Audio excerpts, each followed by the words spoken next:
Well, here we are with week 6 picks.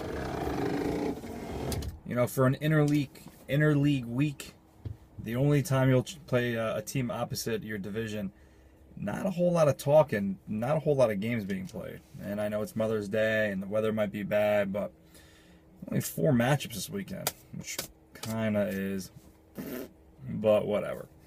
So let's just get right into the first game, which has been moved to Saturday from Quailbrook to Dawson's Park. Some of you may have played at Dawson's Park 2 seasons ago. It's a really big field. I think it's about 255 in dead center. Like 250 on both sides. I think I saw a T-ball league playing there one time. And I think 2 or 3 of the guys hit it out there. So I'm sure the Gentlemen's Club and Legends will have a few home runs. I also predict that this will be the first time in the whole season that you see the home run limit actually come into play. So far, it has not come into play for any team. But surprisingly, the game that it's going to happen in is going to be Gentlemen's Club versus Legends. 2 teams known for their power and their home run hitting ability. So it's only fair that those 2 teams would be affected by the home run limit first. Insider information has it that Gentlemen's Club is going to be shorthanded, and if they're not shorthanded, they're going to be playing with some people who probably never picked up a softball, let alone seen a softball before. That being said, Legends, they've been playing like a team who has never picked up a softball or seen a softball, so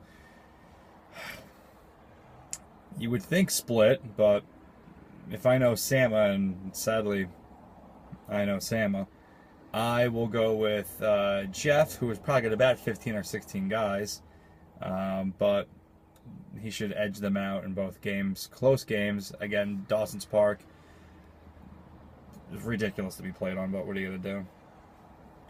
Brings us to the next interesting game. No Sign versus Wild at 12 o'clock at North Branch 2. That's the field with no fence.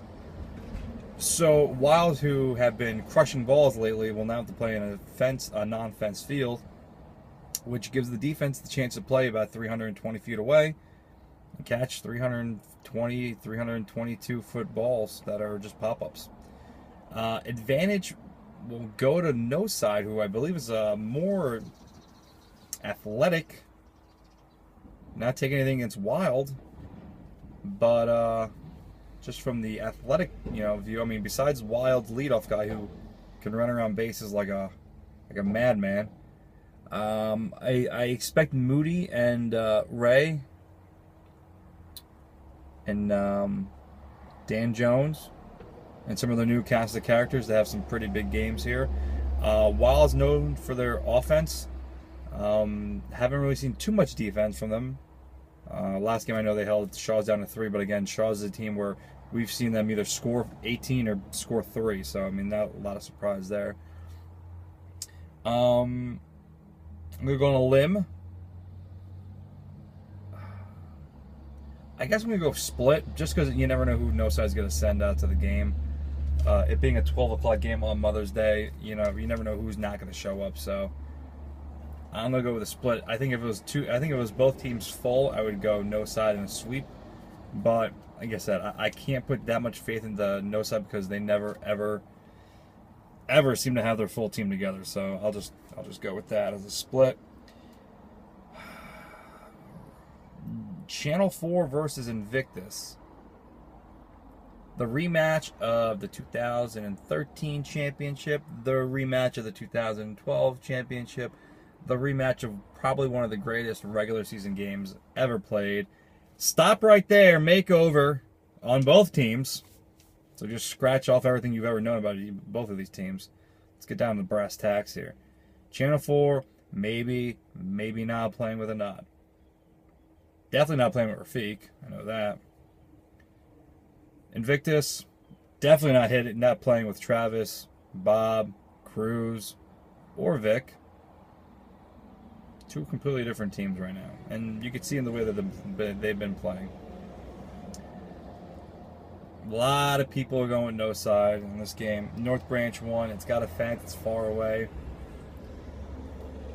I'm going to say a split here. and I'm going to give Channel 4 the benefit of the doubt that Anat is going to show up, that Mensah and Jay are going to have ridiculous games, and that Rajab and Gabe do something out the box, and they both do something that helps carry the team in 2 close games. That's what I'm picking right there. Split. Which brings us to the game of the week. Hitmen versus Aftermath. At North Branch 2, no fence, at 9 a.m. The water is going to be on the grass still. The ball is going to be moving on line drives. No fence. No problem. Hitmen coming off 2 disappointing losses to SWAT. I know they're playing shorthanded, but that's why you have a roster that fits 20 people. At no time should you ever only have 9 guys or 8 guys or 7 guys or show up to the field. Have no remorse for you guys, because again, that's why we all carry 20, 15 guys on a team. And if by some miracle of a chance all 10 of your starters can't show up, you should still have 10 guys on your bench to start playing, or something like that. So former Kittens, Jason, Warren, and Jim will be facing their former team, kind of, in Aftermath, which is also basically a whole new team. Aftermath coming after playing Wolfpack and batting practice there. So both games want this. It's interleague play. Now, a sweep on either one can really shake up either one's division. A lot of people are going split. Obviously, I'm not going split because it's my team and I know what my team can do. And for all you guys who know who the Hulk is, some of you guys only played him 1 or 2 times last year. The Hulk will be making his grand re-entry back in the jams this week.